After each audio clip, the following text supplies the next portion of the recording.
Nope. That right over there on her shoulder. They are good beginner clubs. We do, we feed our snakes, we feed for venomous and poisonous snakes. And it cannot get infected. That's why we need that snake. They eat them Outside. live. This is gonna kill my arm. But we need it. This is gonna kill my arm. When we feed feeding enclosures, and then it does not have the opportunity to run. So it's going to fight back, which means it's going to bite your snake, and then you're going to have problems. We had snakes that people were brought to us that where they were bitten by rats. And that's not good for you. So to be humane, we feed those we talk to. They are bred for feeding, and they are killed for being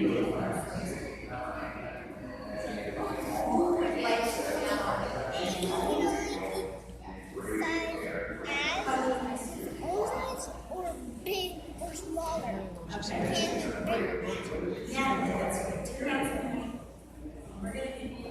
don't want to have it around my neck. I mean, I know he's not gonna bite. I just don't want it around my neck. And I would just like touch him. I've had like a giant snake actually go on my neck. Ooh, he's adorable though.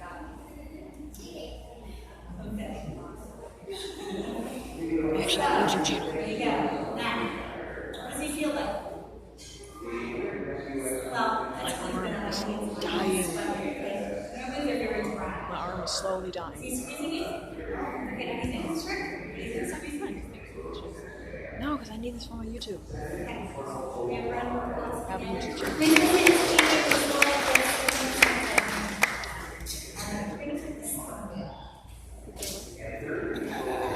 Are you going to volunteer? My arm is dying very slowly. This hurts.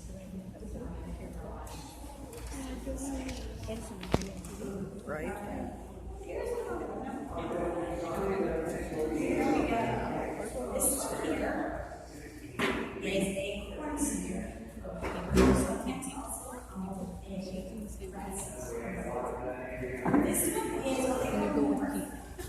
These are animals that have been bred for specific jobs. They're bred for specific colors, they're bred for specific patterns. This is part of the culture. It's kind of like the teacup hunters that they have, they're bred for certain colorings and stuff. We're doing the same thing now with our dog. Not that we condone this, because it does last a year. There are some conditions that are involved, just like with dogs. One of the things to remember is if you have snakes in your yard, you have food. If you have food there, you probably have other problems. Because their food, their mice, the rats, they're going to chew holes in your wall. They're going to chew through your insulation, chew your wire.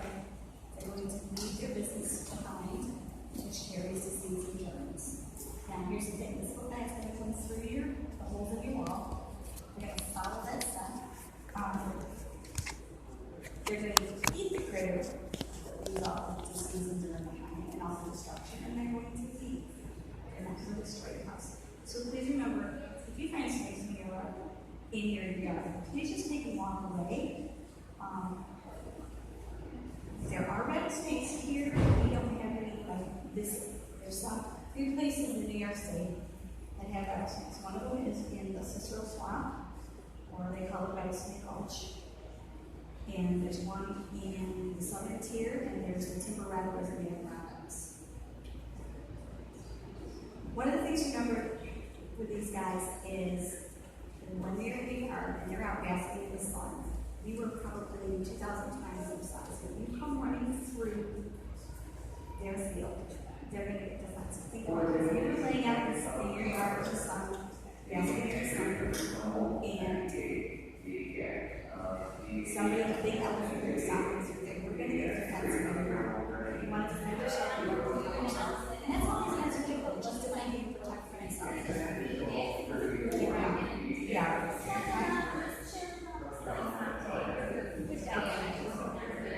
We're going to grab another one here. Now,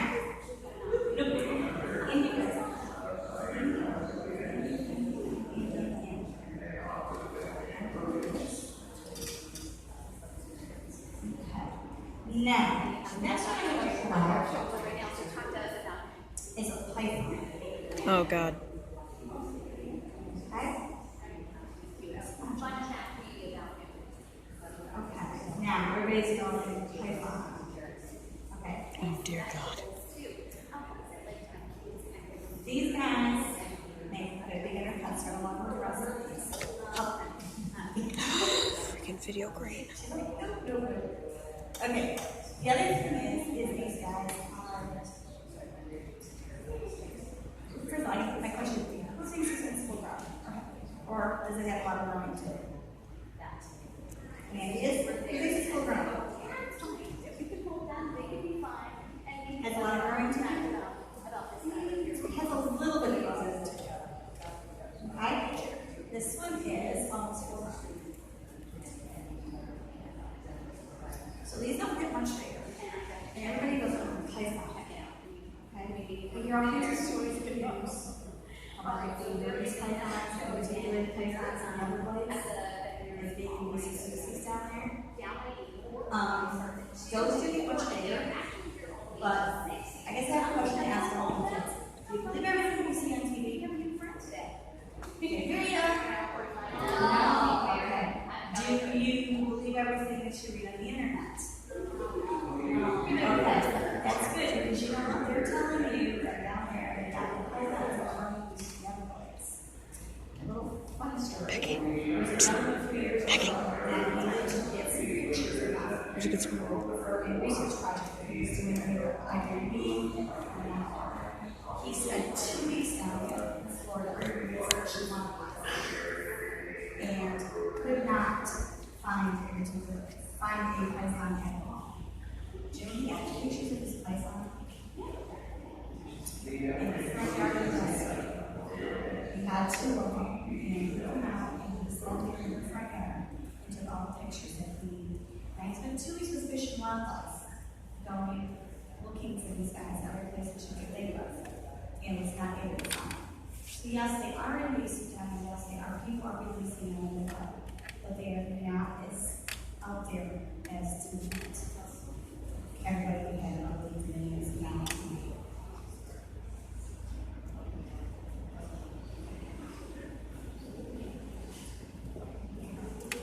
Now,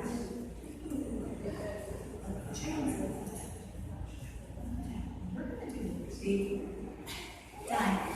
Do you want me to do it? Susan? Okay, I'll just say some nice numbers this way.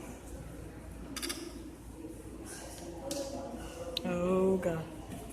No. This is Samson. He is. Okay. Big boy today.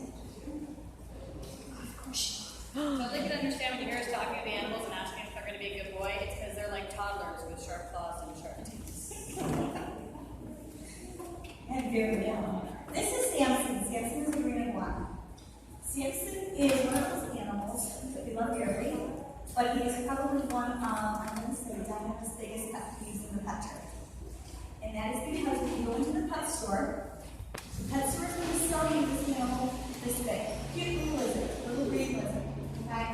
Well, it would be like taking a child and putting in a crib and saying, they're not going to outgrow that crib if you put it in 20 time. These guys are going to grow. This little guy here, he is going to grow. So the tip of his nose, the tip of his tail is going to stretch from tip to tip.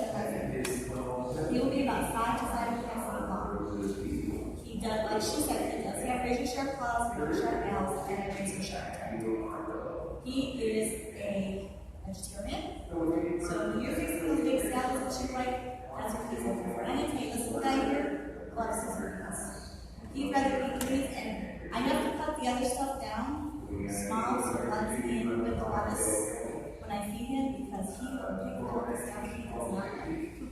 And it's kind of like, the kids, they pick out stuff they don't like, but it's stuff that they really have, because whatever nutritional value in it is something that they need.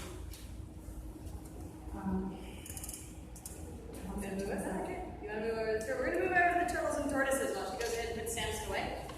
Samson is actually behaving really well for us today. The other day he was a little bit precocious. as she mentioned, they do actually pick their food up. A lot of times they come from the pet store, and people at the pet store will sell you their stuff. So they sell them these little cereal pellets that are really not good for iguanas. And it's not that I'm against commercial diets, but I am against commercial diets as the sole food for them. Doritos will not kill you, but you would not be healthy if you ate Doritos every single day of your life. That is very true. It's so important to do this kind of education and understand about these animals so that you can provide for them properly. Now, with show of hands, how many of you know the difference between a turtle and a tortoise? Go ahead. Turtles mainly live in the water. Fabulous! Turtles spend their lives in the water, and tortoises spend their lives on land. Awesome! All right. So, turtles, sometimes people say, well, the turtles get bigger and tortoises get bigger. Well, we have tortoises like Egyptian tortoises that only get this big. And then we have tortoises like the Galapagos tortoise, which is the world's largest tortoise species. But we also have leatherback sea turtles that are enormous. So size is not always the definer, it is where they live. You'll notice we have two different sections there. The animals in the pool are all turtles. One of them is a wood turtle, which spends its life in swampy areas, but a lot of it on land. So they're not necessarily always fully aquatic either. Tortoises, on the other hand, absolutely are strictly land-dwelling animals. Now, as humans, you oftentimes go to the pet store, and if you see something cute and adorable, you go, oh my gosh, I have to have it. This beautiful little tortoise is the world's third largest tortoise species. I'm not going to look at him like that. Just to give you an understanding, this is about the size of his adult eyeball once he's full grown. He is only about a year old. The tortoise that is over there in the enclosure is Speedy tortoise. Midget will look like Speedy in the next 15 years. Speedy is not anywhere near full grown. He'll be 3 times that size when he's an adult. He will weigh over 150 pounds, he'll be over 3.5 feet long, and as cute as this little button is, he is not a good beginner pet. They are strictly vegetarian animals. Did you want to get a picture? Get it? They are strictly vegetarian animals, and they have a lot of requirements for heat, for environment, for temperatures, for their food. Central New York does not provide that, which means that animal cannot live outside all winter long. You will become NYS or my most favorite customer if you start to own reptiles. Because it's essential that you provide the proper environments for these animals, or they will not ever live that amount of time. And they can die slow and painful deaths if you're not familiar with what you're doing with them. Speedy is about 15 years old. He is like owning a bulldozer with a brain. He goes where he wants to go. He oftentimes misshapes that enclosure. We usually have to tie it down because he'll drag the enclosure with him to try and get out of the building. That's why I tell you he's like a bulldozer with a brain. They're incredibly intelligent animals. They do bond to their owners, as do the turtles. I was speaking with someone today who already has a turtle for a pet. They provided a wonderful environment for it, and she's looking forward to having it for the next 30 or 40 years. So it's important that you understand what you're getting involved with when you get into these animals. Behind us here, when you come up later, we do have some smaller tortoises. We have our cherry redfoot, our leopard, and our little Russian tortoise. Some of you, if you go over to Wegmans Dog Park, may be familiar that there was a little Russian tortoise wandering around over there. My crew and a lot of our volunteers put up signs, made an effort. We found that little animal. If for some reason you decide to get a pet and you can't keep it anymore, please do not think that you can just let it go out in the park. That is not the safest or the healthiest thing for that animal. The other request I have for you is in the spring and the summer, when you see turtles crossing the road, if you see them coming from the pond side and they're crossing the road towards the dry side, please, if it is safe for you to pull over and move that animal, pick that animal up and take her the direction she's walking. Do not take her back to the pond, because by the middle of the afternoon, she's going to be like, oh my gosh, I'm doing it again, they put me back. And she's going to keep trying to cross the road. She's going to be exhausted.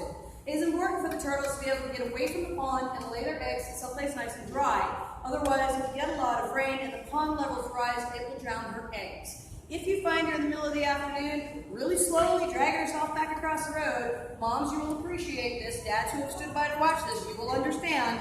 That little girl has probably tried to cross the road about 15 times. That's like being in labor all day long. She's gotten all the way over there. She's dug a nest. She's laid anywhere between 25 and 75 eggs. She is exhausted. She has packed it back down to be safe, and now she's trying to find her way back to the pond. If you find snapping turtles, you cannot pick them up from the side of their shell. They are able to get their heads all the way around to the back of them. For the adults, the snapping turtle has over 1,000 psi in its bite. For children, that means she will take your finger right off. Do not pick her up by the sides of her shell. I ask that you not pick her up by her tail and carry her, because that would be like me picking you up by your big toe and dragging you across the street. What's your question? You can actually bite your own finger off like a baby carrot, but your mind will not let you.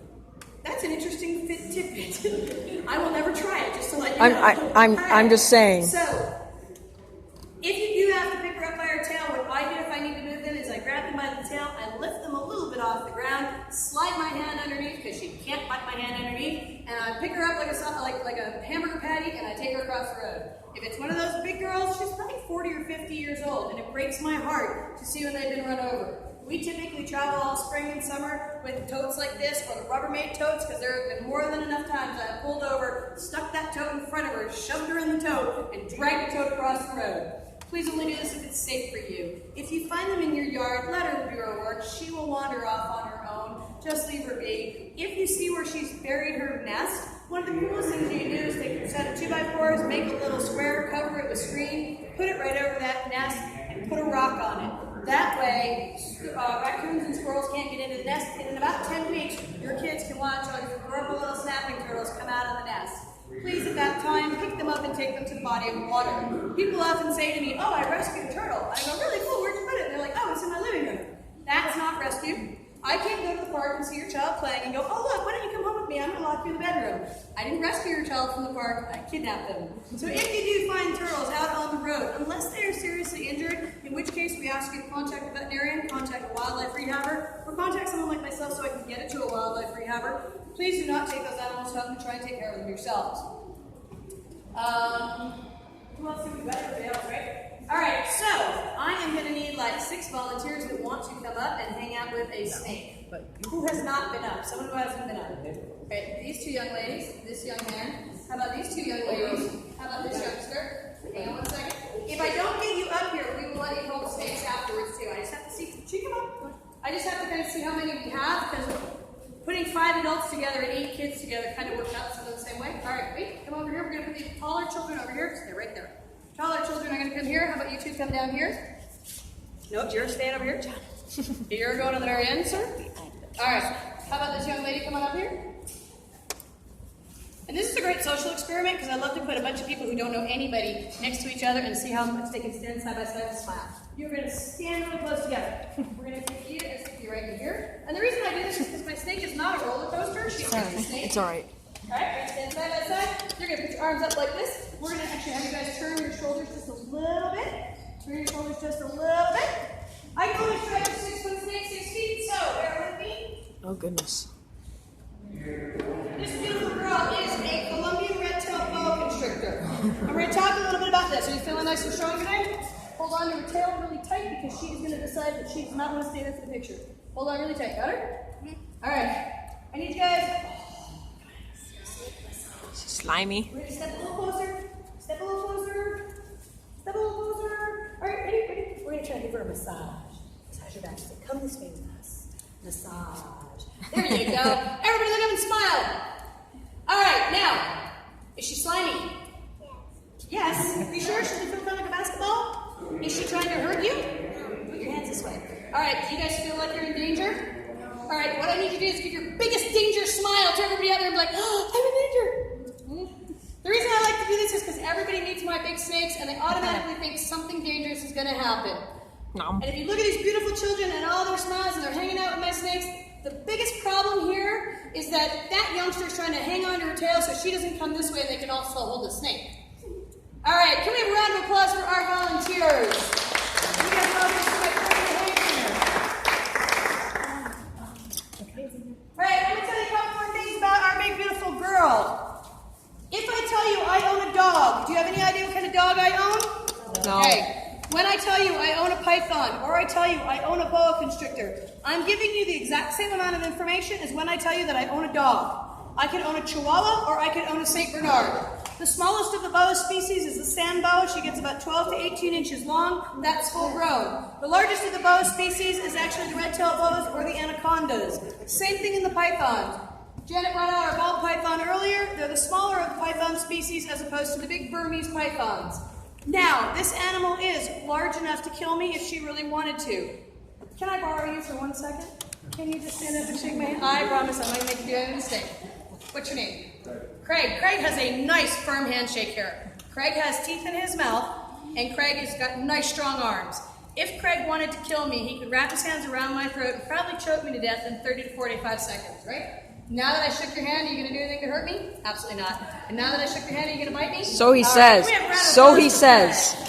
So he says. I did actually have one guy go, yeah, I probably could. I'm like, okay, well, maybe you can get it now. All right, just because the animal is capable of killing you doesn't mean she has any reason to. Snakes constrict as a way of moving their muscles. You'll notice right now she's constricting on my arm. Not to hurt me, simply to make sure she doesn't fall. She's not doing anything different than your child holding your hand. If you give your kid a piggyback ride and you start running, your kid is going to hang on tighter. They're not trying to choke the life out of you, hopefully. Or are they? Or are they?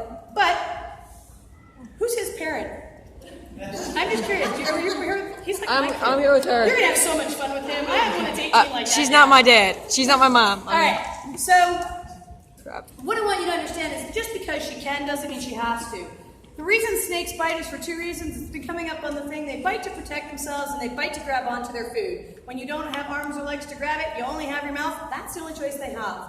If you have been handling rats, not burgers and Doritos, if you've been handling rats and you reach towards your snake, if you smell like food and you're nice and warm, your snake's only perception is that you must be food. If you don't know how this works, pick up a nice juicy piece of meat or a nice juicy steak and put your hand near your dog and see what happens. Oh, Unless God. you got a really well-behaved dog, chances are pretty good that your hand is going to be involved with that hamburger as well. It's Guilty. not because your animal tried to hurt you, it's because you smell like food, you look like food, and that's what went in their mouth. Now, she can also only eat something as big as her body is around. So a lot of times people meet my boas, and even if my boa is this big around, she's not large enough to eat a human or a child. That's one of the fascinating things, is their muscle ability. She's trying to get to the cages behind me. Thanks. She is actually capable of being in one tree and using the back half of her body to support herself and reach her body straight out to the next tree. And if she can get the upper quarter, she will lean on it and then pull her whole rest of her body along. It's fascinating. That would be like you moving from tree to tree just with the strength in your hands and your forearms. That's amazing to me. Isn't that her on the screen? So, this beautiful girl has about a 20 to 25 year lifespan. As I said, she's not large enough to eat a child. If you are a human, your shoulder blades go this way. If you are a four-legged animal, your shoulder blades go this way. It is a lot easier to swallow an animal whose shoulder blades just buckle underneath, as opposed to someone whose shoulder blades go this way. As Janet mentioned earlier, you don't believe everything you see on TV, you don't believe everything you see on the internet. Oftentimes, parents teach their children this, and then they come up to me and they say, well, I saw on the internet that this big snake ate this man, and I look at them just baffled, because if you saw it on the internet, it doesn't necessarily mean it's true. There are a lot of urban myths. I will tell you, the first time someone comes up to you and says, well, I had a friend of a friend that owned a boa constrictor and it used to sleep in the bed. If someone starts a sentence with a friend of a friend, I can tell you it's not true.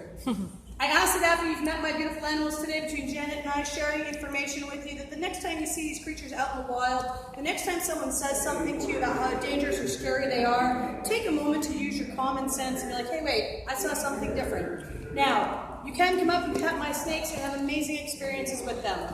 I can come to your house and pet your cat and we'll have a wonderful experience, except I'll have an allergy attack. I can go out in the back alleys in Syracuse and try to pet a cat. It will be an entirely different experience. While you can meet captive raised and tamed, not domesticated, tamed snakes, please do not think that while you're on a trip to South America someplace, maybe you're going to be in Peru or Brazil and go, hey, look, a boa constrictor, and yank that guy out of the tree. It will not be the same experience. It will kill you. This goes also for the snakes that we have here in New York. When you see a snake in your yard, please treat it with respect. If you see that animal and you've come in and you've woken it up and you've startled it and it pulls back and you think, hey, that snake's being aggressive, I should do something. Think for one moment how you would feel if you were just about sound asleep in your yard and something 2,000 times your size came into your yard, started stomping around, looked at you, screamed, hit you with a stick. You might get a little defensive also. So, the next time you see those animals in your yard, while they might startle you, step away quietly and slowly. As Janet mentioned, we don't have anything in this area that will injure you or hurt you. The 3 venomous snakes that we do have in the state of New York are in very isolated pockets. If you are not playing in Cicero Swamp, you won't come across a Massasauga rattlesnake anytime soon. I would like to thank you guys for coming out and hanging out with Janet and I and the rest of my crew today. We will have the animals out if you'd like to see an animal and get pictures. Again, I mentioned our donation box. We do ask, again, you not pet the face of any animal. But one other crucial thing I'm going to say to you, I do want to tell you one other thing, since I'm talking about safety here at the state fair. Oftentimes, people meet my animals and they say, I read that a guy was killed by this big snake, or it always makes the news when unfortunately someone is irresponsible with their animals and a child is injured. I'd like you to understand that while you're here at the state fair, you are more likely to be injured by a cow. Cows kill more people in one single year than giant snakes kill in 10.